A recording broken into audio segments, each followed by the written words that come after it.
कंवारी ननद। अंजलि की उम्र लगभग 30 साल हो चुकी थी। वो एक स्कूल में टीचर की जॉब करती थी। अंजलि के घर में उसकी माँ के अलावा उसका छोटा भाई और भाभी भी रहा करते थे। 30 साल की उम्र होने के बाद भी अंजलि की अब तक शादी नहीं हुई थी।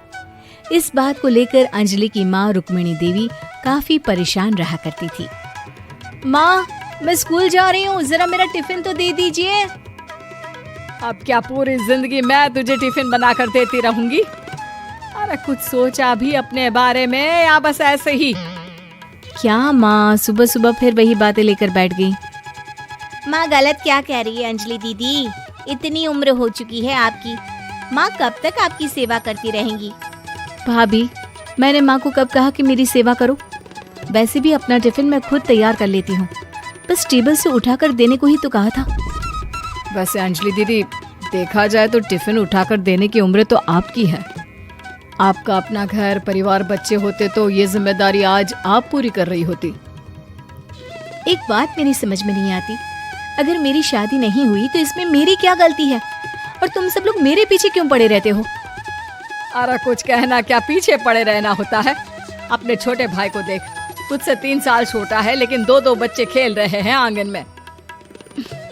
मुझे आप लोगों की कोई बात नहीं सुननी, जा रही हूँ मैं। और आप में से किसी को मेरा कोई काम करने की जरूरत नहीं है, मैं खुद संभाल लूंगी।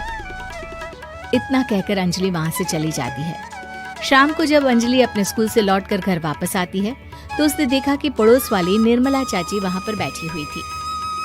क्या बात है अंजलि बिटिया, नौकरी करके वापस आ गई? जी चाची जी, कैसी हैं आप? मैं तो ठीक हूँ बेटा, तुम बताओ शादी के बारे में कुछ सोचा या नहीं? अरे रहने दीजिए ना, इससे तो शादी की बात करना ही बेकार है। कुछ भी कहो तो गुस्सा करती है, बात बात पर आंखें दिखाती है। माँ, आप ऐसा क्यों कह रही है? मैंने कब आप पर गुस्सा किया? अरे अंजलि बेटा, तुम्हारी माँ ठीक ही तो कहती है। 30 की होने आई हो, अब तुम्हें भी शादी वादी कर लेनी चाहिए। चाची जी, आप तो ऐसे कह रही हैं जैसे शादी करने से मैंने मना किया हो। रहने दीजिए निर्मला चाची, हमारी अंजलि दीदी को अभी तक उनकी पसंद का दूल्हा नहीं मिला ना, इसीलिए वो शादी नहीं कर रही। भाभी, ऐसी कोई बात नहीं है। अरे तो फिर क्या बात है? तुम्हारी माँ ने तुम्हारे लिए इतने रिश्ते ढूंढे लेकिन तुम्हें कोई पसंद ही नहीं आता। क्या है ना चाची जी, हमारी ननद रानी नौकरी जो करती है, ऐसे ही थोड़ी ना किसी को पसंद कर लेंगी। अरे भाई, नौकरी का घमंड है तो बात अलग है, कोई और बात हो तो बताओ, कोई रास्ता निकाला जाए। नहीं नहीं चाची जी, कोई बात नहीं है, बस मुझे अभी तक अपनी पसंद का कोई मिला नहीं है। सुन लिया आपने, इस लड़की के तो पर निकल आए हैं और इतनी उम्र में अपनी पसंद का कोई मिलेगा भी नहीं इसे। माँ, आप मेरी शादी को लेकर हमेशा मुझे ताने क्यों मारती रहती हैं? अपनी माँ की बातें तो ताने लगती है। ताने हैं? बताओ, मैंने कुछ गलत कहा क्या? देखो, ये सब छोड़ो, मेरी दूर की बुआ का बेटा है, उसकी अभी शादी नहीं हुई है, उम्र होगी कोई 34-35 साल। आप कहें तो बात आगे बढ़ाऊं? अरे हाँ हाँ, क्यों नहीं, ये भी कोई पूछने की बात है। अरे जल्दी से लड़के को यहाँ बुला लो। माँ, आप मुझसे पूछे बिना मेरी शादी की बात करने जा रही हैं और मेरी उम्र 30 भी पूरी नहीं हुई है। निर्मला चाची कह रही है कि वो लड़का 35 साल का है। अंजलि दीदी, आपको क्या लगता है इस उम्र में कोई फिल्म का हीरो आएगा आपके लिए? देखिए, अब पसंद और नापसंद की बात तो रहने दीजिए, पसंद करने की उम्र तो आपकी निकल चुकी। अब तो जो भी मिले उसी से शादी कर लीजिए, इसी में भलाई है। तेरी भाभी बिल्कुल ठीक कह रही है। अब जैसा रिश्ता मिले उसके लिए हाँ कर देना, ताकि हम भी गंगा नहाए। ठीक है, चलिए, मैं उस लड़के को कहती हूँ, वो कल ही अंजलि को देखने आ जाएगा। अगले दिन निर्मला चाची के दूर का रिश्तेदार अंजलि को देखने उसके घर आता है। उसका नाम था अजय। अंजलि जी, तो आप नौकरी करती हैं, वो भी स्कूल में? जी हाँ, मैं स्कूल में टीचर हूँ।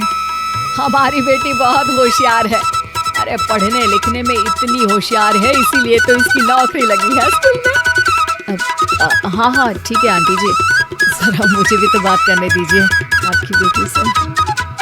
जी पूछिए ना, क्या पूछना चाहते हैं? अंजलि मैडम, ये तो बताइए कि आपने अभी तक शादी क्यों नहीं की? बस ऐसे ही, कहीं कोई रिश्ता पसंद नहीं आया इसलिए। लेकिन क्या मैं आपसे पूछ सकती हूँ कि आपने शादी क्यों नहीं की? अंजलि, क्या कर रही हो तुम? लड़कियों को इस तरह की बातें नहीं शोभा देती। रहने दीजिए आंटी जी, आपकी बेटी काफी पढ़ी लिखी है, मैं उनके सवाल का जवाब दे ही देता हूँ। वो क्या है ना, मुझे भी अभी तक अपनी पसंद की कोई लड़की नहीं मिली। अच्छा अच्छा, कोई बात नहीं। वैसे आपकी तनख्वाह कितनी है? कितना कमा लेती है महीने का? जी यही कोई 25,000 महीने। बस 25,000? इतने से क्या होता है? इतने से तो आजकल घर भी नहीं चलता। आपके कहने का क्या मतलब है? अरे मैं तो ये सोच कर आया था कि नौकरी वाली लड़की है, आराम से 40,000 कमाती होगी। माफ कीजिएगा, आपका और मेरा रिश्ता नहीं हो सकता।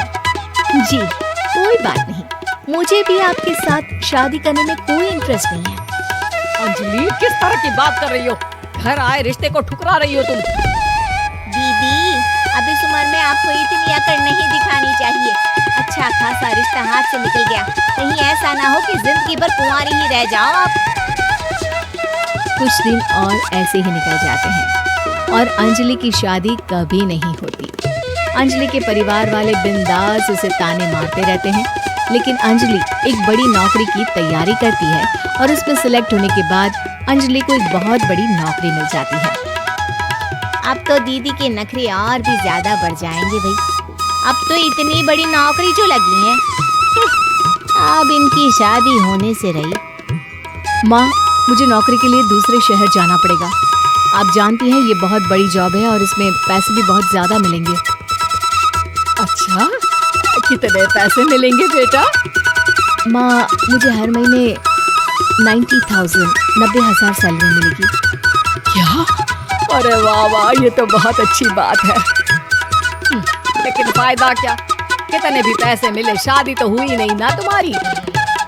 अंजलि नौकरी करने के लिए दूसरे शहर में चली जाती है और जब कुछ महीनों के बाद वो वापस घर आती है तो उसे अपने पति के साथ देखकर उसके घर वाले हैरान रह जाते हैं। अरे अंजलि, तूने शादी कर ली और हमें बताया तक नहीं। और दामाद जी करते क्या है? इतनी बड़ी कार है उनकी। माँ, मैं आपको सब कुछ बताना चाहती थी, लेकिन आप सबके ताने सुनकर बहुत दुखी हो गई थी और इसीलिए मैंने अपनी पसंद से शादी कर ली। मेरे पति मेरे साथ ही ऑफिस में नौकरी करते हैं और बहुत बड़े अफसर हैं। और एक बात बताऊं माँ, आज मैं बहुत खुश